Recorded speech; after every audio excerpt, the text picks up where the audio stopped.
let's be real, a mortgage is probably the biggest loan you or I will ever sign. For a long time, though, getting one felt like navigating a total maze, right?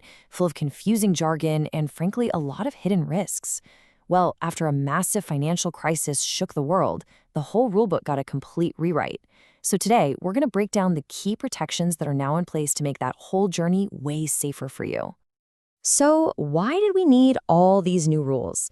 Well, to get that, we've got to rewind a bit. Remember 2008? The financial crisis was a really painful lesson for everyone.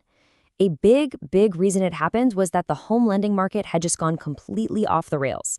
I mean, lenders were handing out these super risky loans without really checking if people could ever pay them back.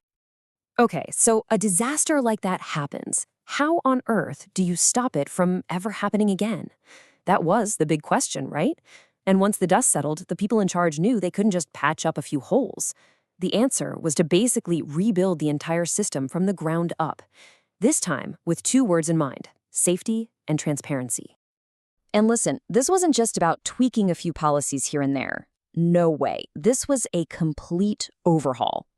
So let's dive into what this new rulebook actually says and, more importantly, what it means for you. Okay, so after the crisis, this massive piece of legislation called the Dodd-Frank Act was passed. And out of that came a brand new agency with one single mission: to look out for you, the consumer. It's called the Consumer Financial Protection Bureau, or the CFPB for short. And yeah, they're basically the new financial watchdogs, and they came ready with some really powerful new rules. You know, when you boil it all down, the heart of the crisis was a really simple but devastating problem. People were getting loans they just couldn't afford. So the solution had to be just as simple. It's a rule called the ability to repay rule. I mean, the name says it all, right?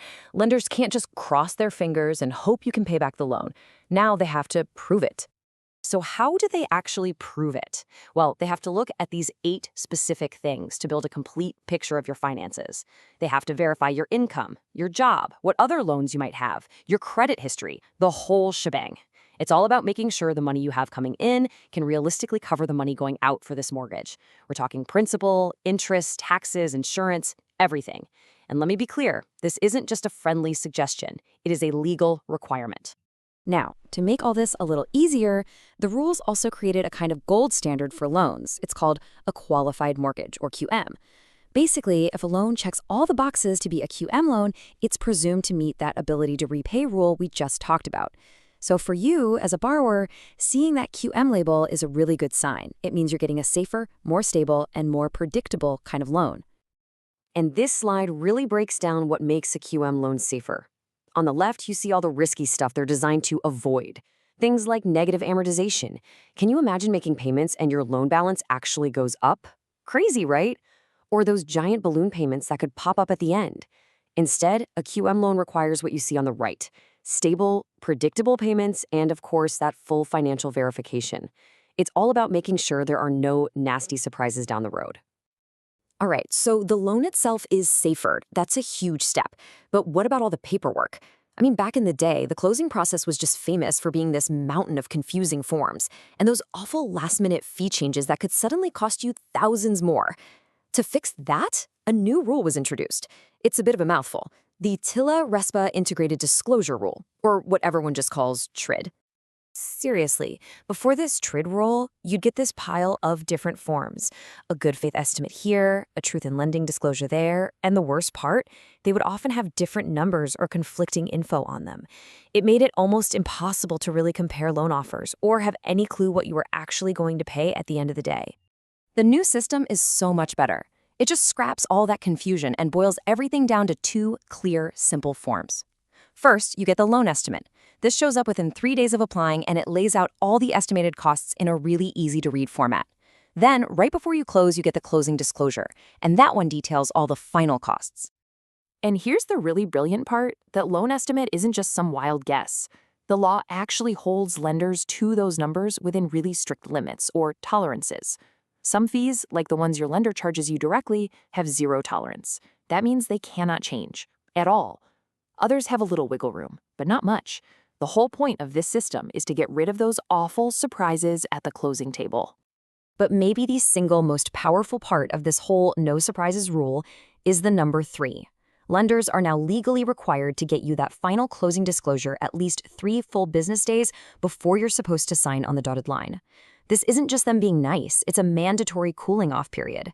It gives you time to actually breathe, to review every single number, ask questions, and check it against your original loan estimate without someone breathing down your neck. Okay, so we've covered the loan itself and the paperwork. But the new rules went even further. They also beefed up protections against some really unfair and discriminatory practices that have unfortunately been part of the housing market for a very long time. One of the biggest targets was a practice called redlining. It's as bad as it sounds. This is where lenders would literally take a map, draw a red line around certain neighborhoods, usually minority neighborhoods, and just flat out refuse to give loans there. It didn't matter how good an applicant's credit was. It was illegal, it was discriminatory, and the new rules aimed to crack down on it hard. And then there's something called steering. This is when an agent or a loan officer tries to guide you toward or away from certain areas based on your race or your background. It's another way that housing segregation gets reinforced. And just like redlining, it is totally illegal. And it's really important for you to know your rights here. They are spelled out very, very clearly in federal law. Acts like the Equal Credit Opportunity Act and the Fair Housing Act list all of these protected characteristics. What it boils down to is this. It is illegal for a lender to discriminate against you for any of these reasons. Your loan application has to be judged on your finances, not who you are, period. These protections even cover the ads you see for mortgages. The guiding principle is pretty simple, as you can see from this regulation quote, ads just can't be false or misleading. So that means no more bait and switch games, no more hiding the real costs in the tiniest fine print. If an ad dangles a super low interest rate in front of you, it also has to clearly tell you about the other important terms that come with it.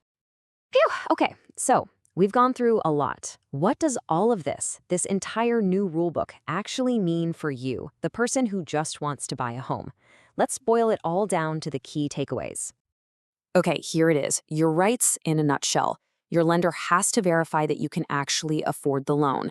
You will get clear, simple forms that spell out the costs. You get that super important 3-day review period before closing. You are legally protected from discrimination in sneaky ads. And bonus, you have the right to get a copy of the appraisal. Think of this as your personal toolkit for navigating the mortgage maze. So there's no doubt the whole mortgage world has been changed a lot. It is absolutely safer and way more transparent for all of us than it was before the crisis. But that kind of brings us to our final big question, doesn't it?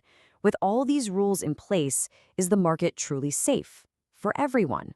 In every neighborhood? That's the challenge that's still out there.